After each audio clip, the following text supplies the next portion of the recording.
The views and opinions expressed in this video are those of the speakers and panelists, and do not necessarily reflect the position of the ETHOS Institute for Public Christianity and its founding institutions and organizations.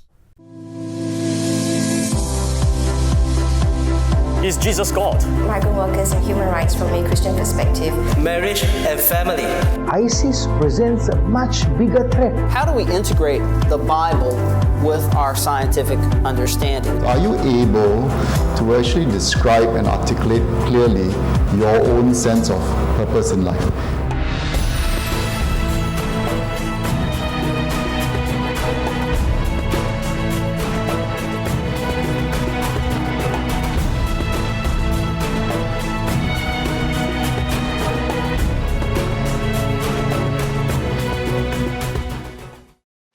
Throughout the history of the church, obviously Scripture has played a central role in the ministry and the conversations among Christians.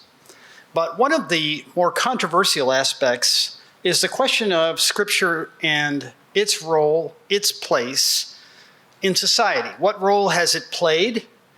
What role is it playing? And of course, what role should it play in the intersection between faith and communities that are part of the faith community that we live and move and have our being within? In the context of Singapore itself, of course, you have a very rich and diverse history, but that rich and diverse history includes not only cooperation and coexistence, but conflict, interreligious conflict. And out of that conflict comes the reality that we live in a small place, right? And not so long ago, there have been interracial and interreligious riots and conflicts like that. And as a result of that, Singapore developed its Religious Harmony Act. And we're going to talk a little bit more about that later. But the way that Singapore has tried to deal with this problem is that it has called itself an explicitly secular system of government. So within the reality, and I was just seeing this recently from a 2014 Pew research, that Singapore is actually considered the most religiously diverse society in the world. And so out of the challenge of that is you realize that you have these incredible diversities of religion, but you have this secularism at the governmental, public policy, social level. And so that creates a significant amount of challenge in terms of our role as Christians, and especially in terms of the role of Scripture itself. Because it's one thing to kind of live in the inter-Christian community talking with one another about Scripture, but what influence, what place does Scripture have in the broader context of the society, especially a secular society, where you are talking about public policy decisions, where you're talking about moral and social issues that everybody has to be concerned with, not simply the Christian community? So that is the real concern that I'm going to try to address. Perhaps you could say the place where fools rush in and angels fear to tread. But the fact of the matter is, the nice thing that we are in this society is that Singapore's brand of secularism is not strong secularism. I'm using Noah Feldman's notion of secularity in his 2006 book, where strong secularism is a very hostile, atheistic system that essentially and overtly excludes any kind of religious or scriptural or specifically Christian input. That is not the case here in Singapore. Singapore is better understood as a legal secularism, especially in terms of all of the religious communities here. And basically what they're trying to do is they're trying to prevent promoting any one religion over and against other religious perspectives. so that as they make public and legislative decisions, they are trying to avoid showing favoritism and an overt support of one religious perspective over and against another. So that kind of frames the background of what we're going to talk about today. Now, there's a couple of things that I'm going to talk about very briefly at first, more of a kind of informal, non-formal opportunities that we have in this kind of environment in Singapore to share our faith. And then I'm going to talk a little bit more about some of the formal aspects, some of the more public policy, legislative aspects, and what it is that we as Christians can do in that situation. I'm going to talk about 4 aspects of the more formal. So let's just put this in frame by quoting from a professor at Singapore Management University. She is a law professor there, and she says this, and I kind of appreciate it in terms of trying to just up front admit the difficulty in which Christians find themselves, but also the difficulty that Singapore as a government finds itself, okay?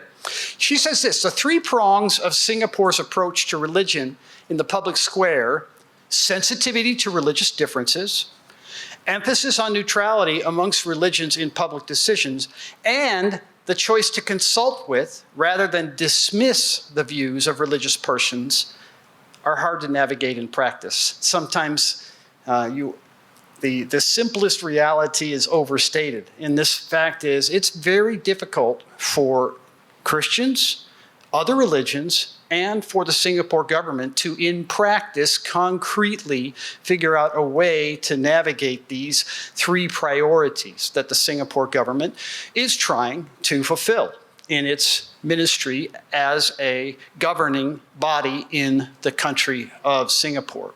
So what is the role, first of all, in terms of Christians ourselves in the non-formal kind of informal situations? And this one is probably not, there's not going to be much here that anybody here hasn't thought of or tried to participate and do. So this should be pretty much obvious to most of us. But I think it bears mentioning. And of course, there's these, what I would call passive forms of sharing. In the passive forms of sharing, you can do things like put scripture banners on churches. You can put scripture even in context of the business. There's a place not far from my office, and it is called the Crossings Cafe, and it has a passage about Jesus multiplying the loaves and fishes on it. And then, of course, you can do public artwork and public displays of Christian works of art that are exhibiting scriptural truth, or can even be creative depictions of passages of Scripture themselves. And obviously, as we just heard, things like songs and poems become public opportunities to offer scriptural and poetic forms in a way that people will not necessarily reject, because everybody likes a good poem or a good song. And sometimes people like even a bad poem or a bad song. So this is an opportunity informally, kind of more passively, as a kind of public display of scriptural truth that I think gives the opportunity for Singaporeans to, and people in the Singaporean society, to share scripture in a way that is not inherently dangerous, it's not inherently offensive, and it gives scripture a place in the public eye and the public forum, in the general conversations and in the general contribution of the public life. Now, I want to say this too, in terms of, advent advertisements is another one, but I want to say one more thing before we move to the next idea. This is not actually available everywhere. Sometimes we forget, when we're in Singapore, we forget and don't appreciate enough. Sorry, I couldn't resist that one. Yeah. We don't appreciate enough.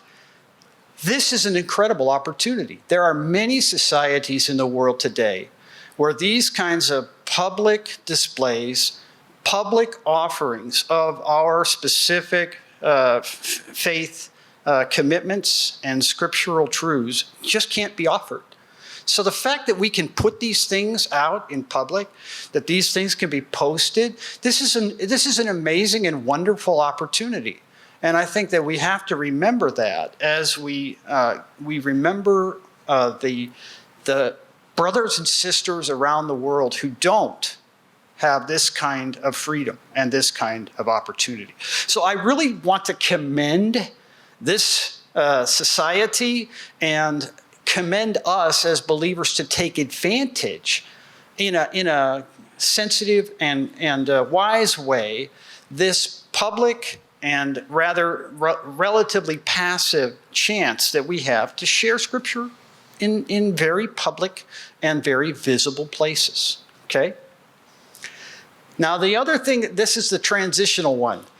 This one gets a little more interesting. In fact, the Religious Harmony Act is probably going to be revised largely because of a lot of these kinds of social media postings and all of the influence of the new social media has caused new challenges in terms of, so there's a kind of passive element to social media, but it also goes beyond the passive to more of an active. And so you have interactive and you have, chat frames and that sort of thing going on within social media that moves us more to what we would call more the active frame of how do we share our faith.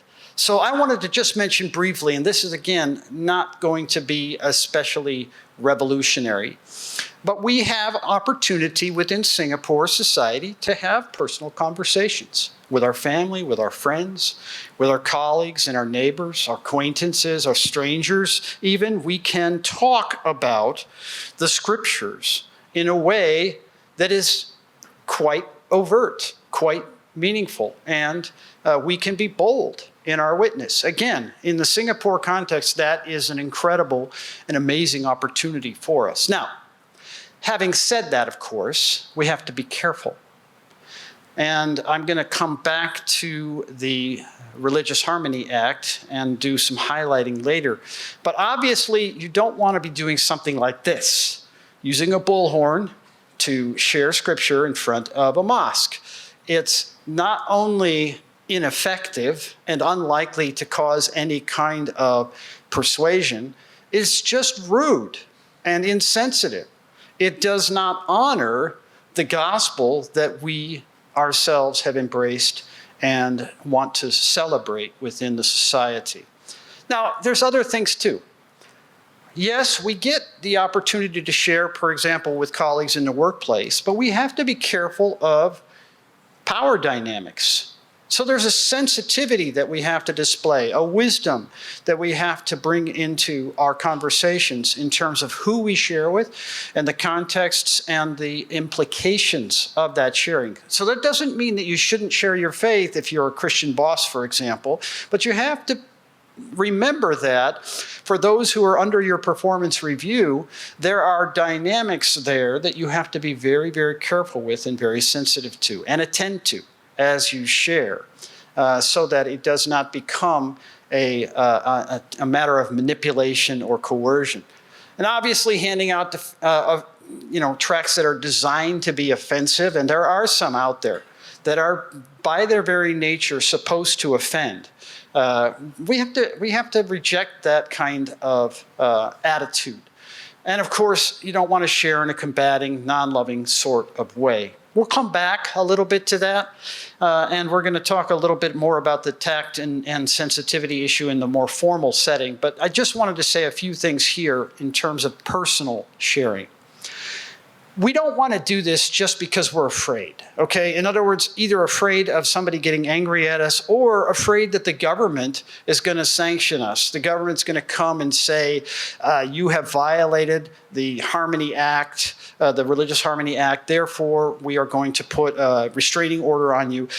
That's not the point. Sometimes I think we get so caught up in the idea of, well, what's legal, what's not, what does our government say we can and cannot do, that we forget that there's something deeper behind the reason why we don't want to seek to give offense in our sharing.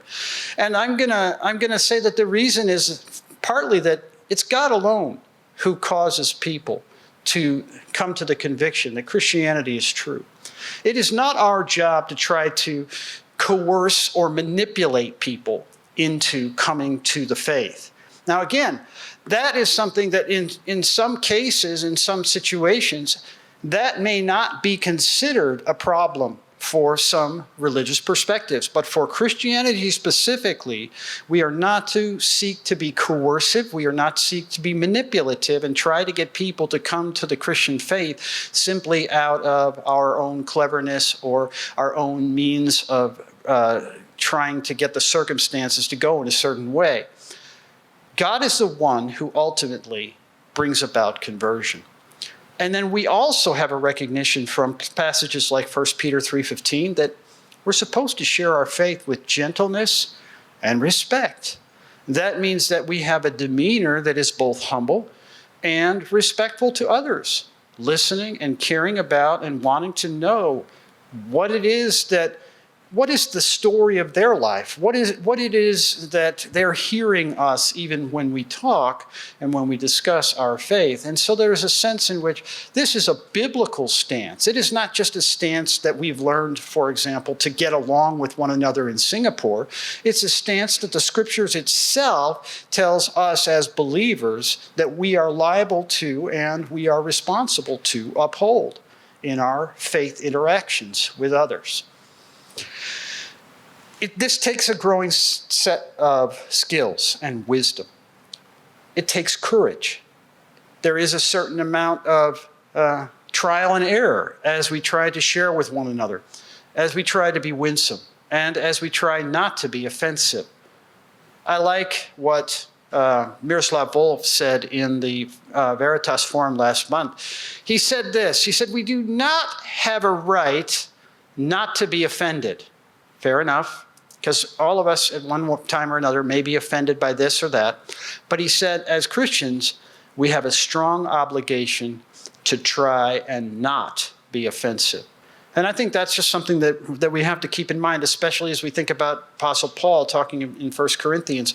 Now, he's obviously in this context talking about the issue of idols and trying to not cause offense to others, but I think that it has a crossover application when he says, give no offense to Jews or to Greeks or to the church of God. Now, again, the Jews and the Greeks, that's the outsiders. Those are not necessarily believers. He's talking about the church as well, but he's saying to give no offense, just as I try to please everyone in everything I do, not seeking my own advantage, but that of many they may be saved. The idea is that our witness is ultimately to be winsome, wise, and sensitive and respectful so that God can use us to draw others to the faith.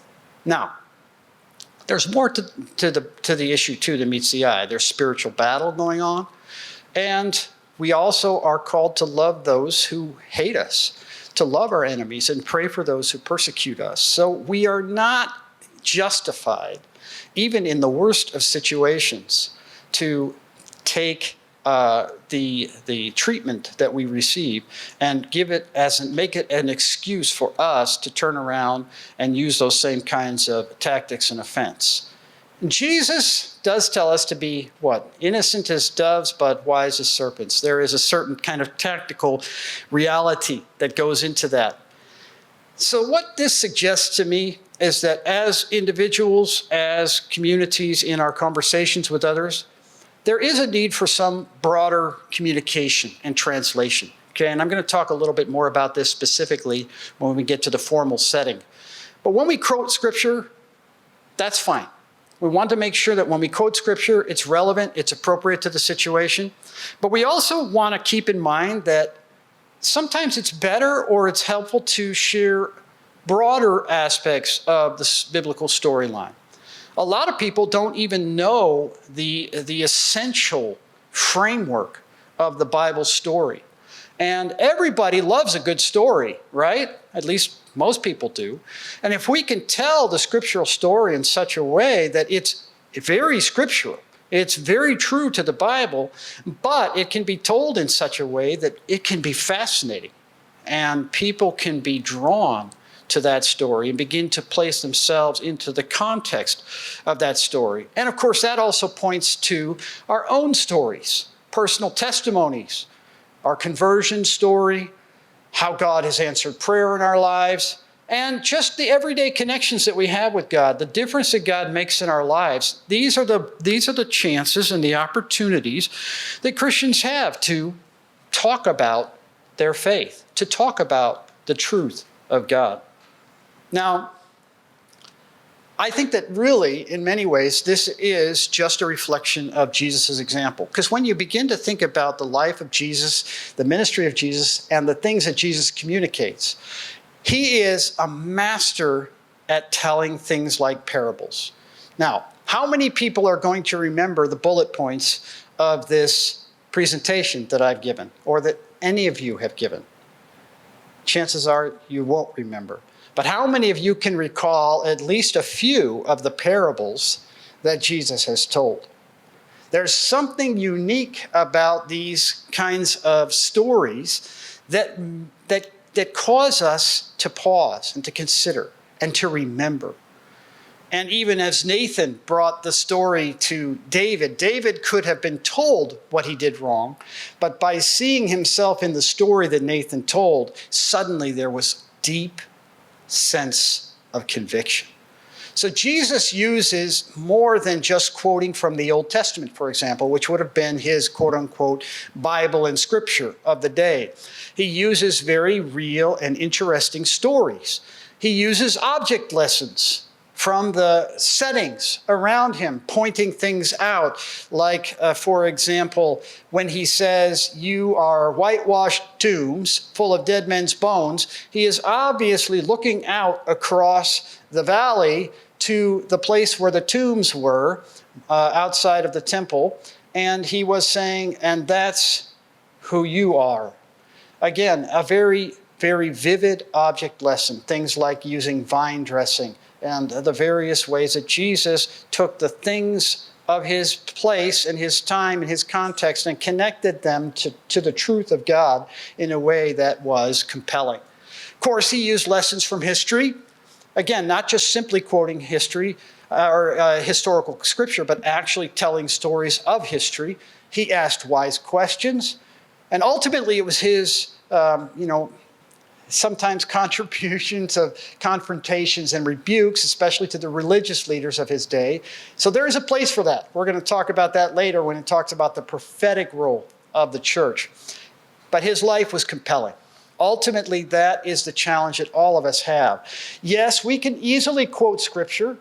We can easily post a piece of a Bible verse on our door, put it somewhere in a very prominent place. But the real question that every one of us needs to ask as we think about public living of Scripture and letting the Scriptures be a demonstration in our lives is, what kind of life do we live? Who are we as believers in Jesus Christ? And who was Christ? And why was his life so compelling? Again, that's a conviction that I think all of us need to wrestle with ourselves. But what are some of the more formal aspects? What's the aspect of public life? And I'm going to give 4 things that we're going to try to cover. And unfortunately, I'm going to try to cover them quickly and separately, even though they're all interrelated. So it's a little bit artificial to separate them out, but sometimes it just helps for understanding to get an idea of what we're going to talk about. So first you have legal and political concerns.